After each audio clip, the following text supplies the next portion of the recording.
Hello, Billy Reeves here, and welcome to the latest Kscope Podcast. Thanks for your company. I hope you're well. Paul Draper, once of Mansun, now of Kscope, has released EP1, his first solo material since the dissolution of Mansun. This is the opening track. Before we hear from Paul, this is called Feeling My Heart Run Slow.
That's the opening track from Paul Draper's EP1, out now on Kscope. That's called Feeling My Heart Run Slow. Before we hear bits of the other three tracks, let's hear from the man himself. Paul very kindly offered me a cup of tea in his kitchen. Paul, thank you very much indeed for inviting me over. First question then is, after all this time, why did you decide to go with our friends at Kscope? Well, I mean, I've been doing production work. I'm running my studio, which was my passion for, at that point, 6 years. And Catherine, who became the Anchoress, was one of a few production projects that came my way. And she is a very, very busy, self-contained musician. She works with a lot of people. She worked with Nitin Swahali, Jim Kerr on a project called Dark Flowers. She worked with Ed Harcourt. Through a lot of the people she'd met, Jim just called her up one day and just said, I really like you. You're like have a Welsh Lana Del Rey feel about you. We'd really like you to come out on the road with us. We need another member on the road of the band. We've always had other people on the road, and because you're a multi-instrumentalist, you could play. And that really blew up, and so Catherine became a very, very busy individual. So that took all of last year, and I think 90-odd gigs and living in hotels right across the world. And she finished in December, and we finally got the album out on Kscope in January. So did Catherine introduce you to Kscope then, or was it the other way around? No, I knew Kscope because I had a email through from Johnny Wilkes. Right. And he said, oh, there you are. We've been trying to find you for years. Right. And he said, can I come and meet you? And I was like, yeah, sure. And he came over and he said, look, we've set up this label. It's a... and he talked to me about some of the albums he'd had out on it, and they'd released an album that I really loved by the Engineers, the last Engineers album. And I was like, oh right, that's what you guys do. So I really understood what the label was. It was sure, they get things in the charts and they sell a lot of records, but it seemed like a home for real musicians. And they were like, we drew up a list of people we'd like to find and who we could make an album with. Someone who had one foot in our world and 1 foot in other worlds, and you were near the top or at the top, and we've been looking for you. I said, oh, okay. So I went along and saw their offices, the West End, and understood what their record label was all about, and got to know them, and we hung out a bit. And then we put out the first single by the Anchoress on 2 Pure Records, which is part of Beggar's Banquet. And to be honest, after that, and after doing a few interviews on behalf of Catherine, I had quite a few labels contact me. I think for someone like me who'd been in a band like Mansun many years ago, and then over the years Manson's become sort of a respected band after the first 2 albums, and I think there's a strong fan base there, and a certain type of record label. Not a record label is going to develop new, young talent from the Brick School, but certain record labels would certainly be interested in me. And I spoke to them all, and loads had good points. I came back to Kscope, and I just thought, this suits me. Yeah. So my understanding of that then is that you hadn't really thought about releasing a solo album until, through Catherine, Johnny talks you into it. Would that be an extreme way of putting it? Yeah, like a simplified version of it. Wow. It never even entered my head to do a solo album. I had a lot of songs left over from Mansun, and a lot of songs left over from a period when I left Mansun. If you take Mansun to where you are now, there's been an absolutely massive sea change since, say, 2003, 2004, something like that. The industry has changed. Perhaps it's gone full circle. What do you think? Yeah, I think it's gone full circle. I mean, you've got to remember, at the height of the Britpop explosion, Catatonia would be number 1 1 week, the Blue Tones would be number 1 week.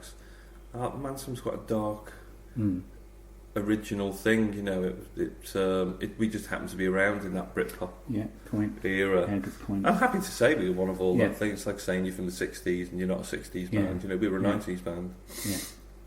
But it ended in such a disaster so very quickly. There was some horrible things went on at the end there, and I left. And it took me a while to know what I wanted to do. Okay. And during that period I worked with other people, and that was an easier option to do. I never ever thought I would do a solo album, but the music was all still there. And so Kscope sort of persuaded me to pull it out.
therefore, then, how are you deciding what songs are part of the first Paul Draper solo album? Then, if they're from all sorts of different periods, how are you going to bring it all together? Well, I mean, I think I'm going to use the good ones. Define good, Paul Draper. However, saying that, we started work on an EP with an A-side, which we thought, this is definitely going to go on the album. And we started work on two B-sides. And you have to work harder on B-sides because the songs aren't good enough. And we put so much work into these tracks. Everyone says they're better than the A-sides now, but we had that a lot with Mansun because we never did. We did EPs. We wanted all the tracks on the EP to be great, and I don't think every single one of them was, but we got a lot of good tracks in there. However, saying that, some of them are so half finished because I was working with Catherine, the Anchoress. We sat down and finished them off together. With Catherine helping. Who's playing then? Who are the musicians? The first single, I didn't want to get involved with drums. So the drummer who was playing on the Anchoress album, John Barnett, he's played drums for me. And because I wanted to produce the album and give it a live feel, on the recording sessions that we did at F.M.H.R.S studio at Acton House, I sat behind the control room and we brought in the bass player from the Anchoress as well. Initially only to do guide bass, but he's stuck on it as well. Yeah. So he's on, and then I play the other bits: guitar, keyboards, pianos, all the other bits. But yeah, so effectively it's me, but working with a rhythm section. What can we expect from it then? If Catherine's involved, and knowing your previous work, then what can we expect? I'm kind of imagining something pretty loud, forthright. I think the first single's quite loud and forthright. Yeah, and it's a little bit strung out. It has a bit of a crazy guitar solo in it. It has a chorus actually, right, which is quite unusual for me in the latter days of what I did, and has an interesting verse. It's got a lot of electronic elements in it and a lot of rock elements. What has influenced then? Because if you've been sort of like living in your own world, living in your own space musically, does that mean you've kind of nothing has permeated from what's been going on in music from the outside, or has it? No, absolutely not. No, I'm a very keen listener to new music and new music styles, although I can't say our music is in the style of the modern pop music, because don't forget Mansun was a pop group of its day as well, in the same way Radiohead were a pop music of its day at one point. But obviously Mansun went off on a tangent on its second album, 6, and then we were reined in by the record company for the third one, and then we tried to do one of our own, but I think the band's guitarist Dominic Chad had sacked me. So what has influenced it then? What's influenced what we're doing stylistically? now? I'd tell you, number one is the equipment we've been borrowed. I have a big pool of equipment. As you can see looking around me, there's a Moog Sub 37 there. Beautiful. I like synthesizers to be part wood.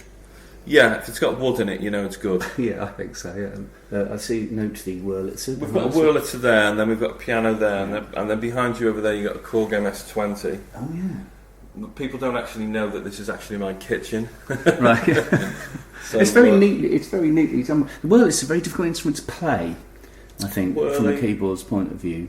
Yeah, it's an interesting instrument. We've not managed to make it work on a track yet, actually. I've borrowed that off a friend. But on the first EP, on Kscope, there's me playing my dulcet tones on that rickety piano there. This very piano. It's like a kind of school piano.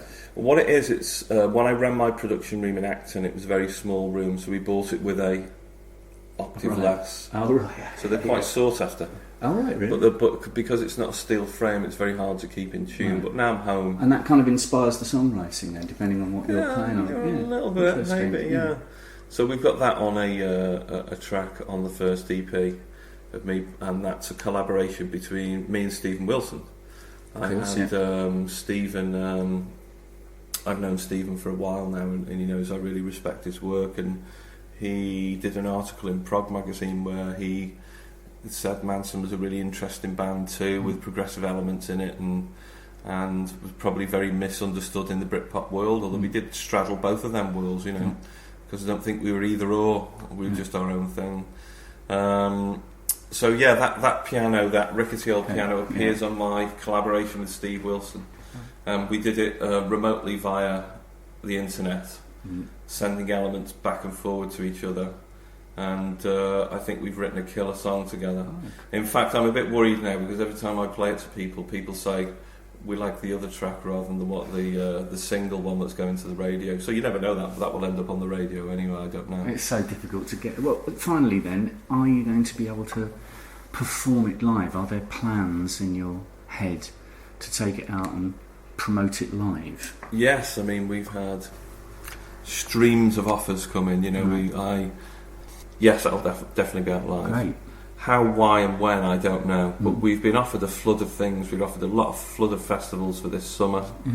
I think they just weren't right for me yet.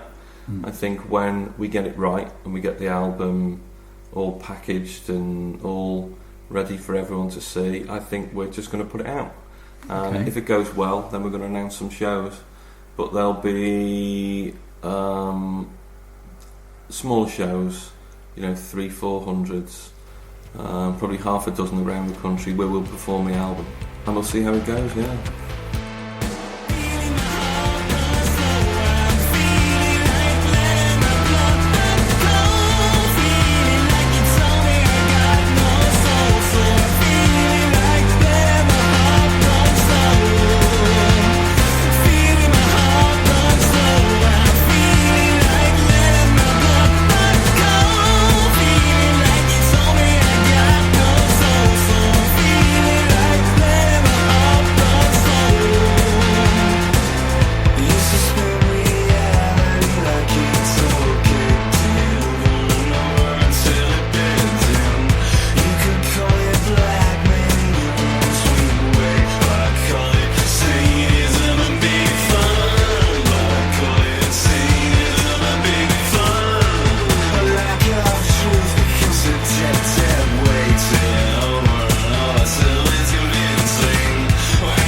Draper, that's the Twilight Sad's reimagining of Feeling My Heart Run Slow. Before that, you heard The Silence Is Deafening, and before that, No Ideas, the track on which Paul collaborated with Stephen Wilson. Paul described Stephen as, quote, a great bloke who orchestrated great parts of No Ideas.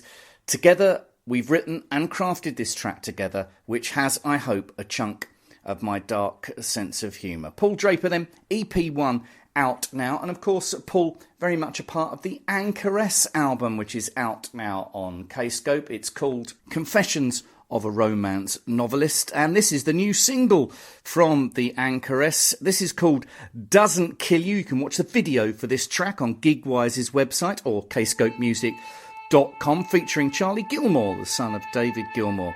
This is the Anchoress, Doesn't Kill You. What doesn't kill you makes you stronger. And as I know, you've been a large procrastinator.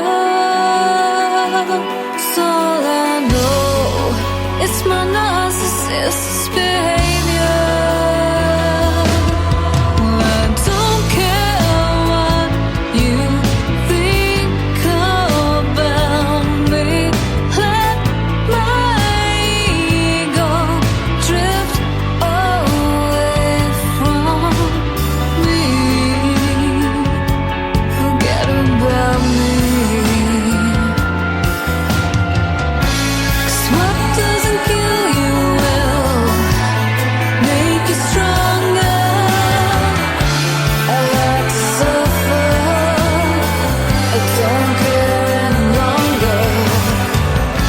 'Cause if it doesn't kill you, it might take you longer. But you have to suffer to cover up the hunger. You're a conflict instigator. And you know you're a smart manipulator.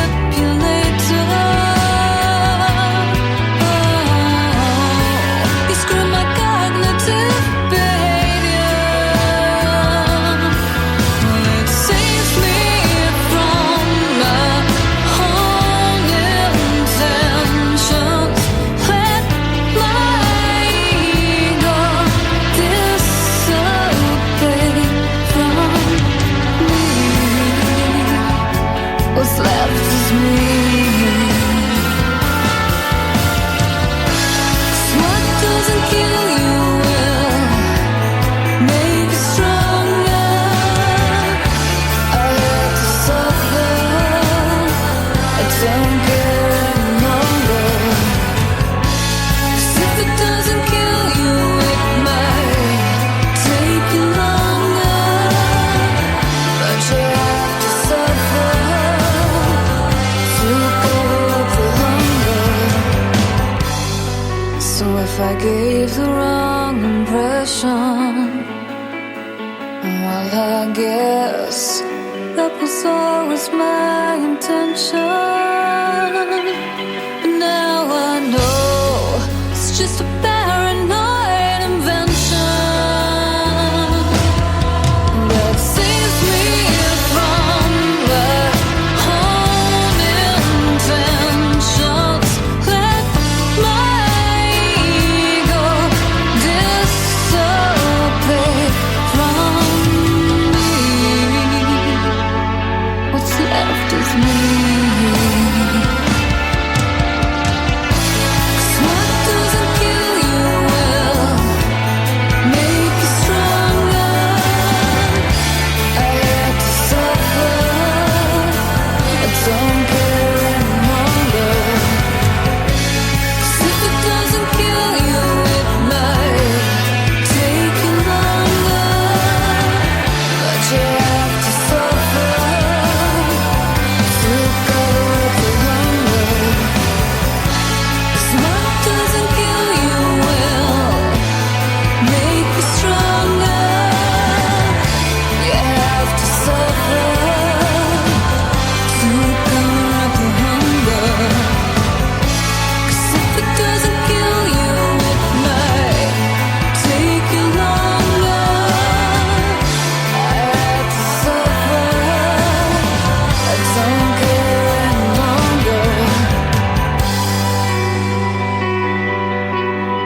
The Anchoress Doesn't Kill You from the Kscope album Confessions of a Romance Novelist, and the video of the single was directed by Annick Wolfers, who's previously worked with Vivienne Westwood and Vogue in Italy, and narrates what Catherine Ann Davis, the lynch person of the Anchoress, describes as a metaphorical battle between the superego and the id.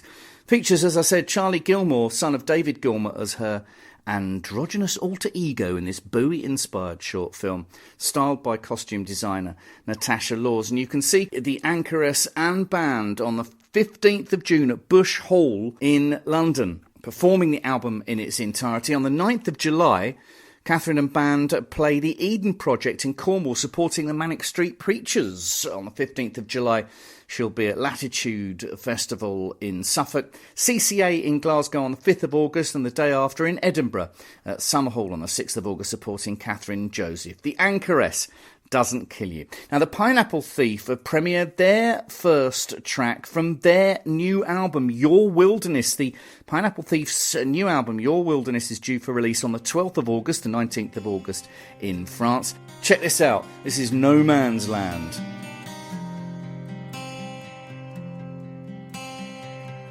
This is the land that we earned,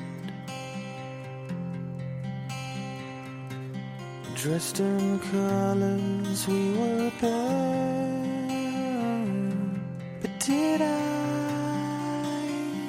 hold you close? And Lord only knows if you're happy now. And Lord only knows where you are. Look at me now in no man's land, waiting for the sun to return.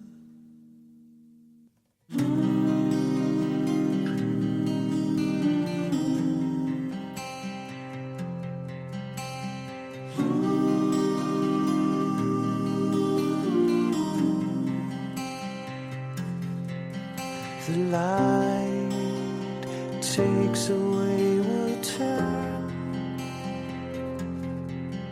and lights the scorched earth beyond return. I didn't hold you close, and Lord only knows if you're happy. Lord only knows where you are. But look at me now in no man's land, waiting for the sun to return.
The Pineapple Thief, from the forthcoming album Your Wilderness. That's entitled No Man's Land, and you can see The Pineapple Thief in Barcelona on the 1st of July at Be a Prog, my friend. And then there'll be a European tour later on in the year and some shows in North America. Now, No Sound are due to release some new music, and they've put the album details on the Prog magazine website, teamrock.com/prog, and premiered the video for this track, Short Story, from the 5th album from No Sound, Scintilla, which is set for release via Kscope on September the 2nd, featuring a guest appearance from our friend Vincent Kavanagh of Anathema. This is No Sound, then, from the new album, the follow-up to Afterthoughts, a wholly new musical and visual approach inspired by personal upheaval and a desire for change. Let's check it then. This is No Sound, Short Story.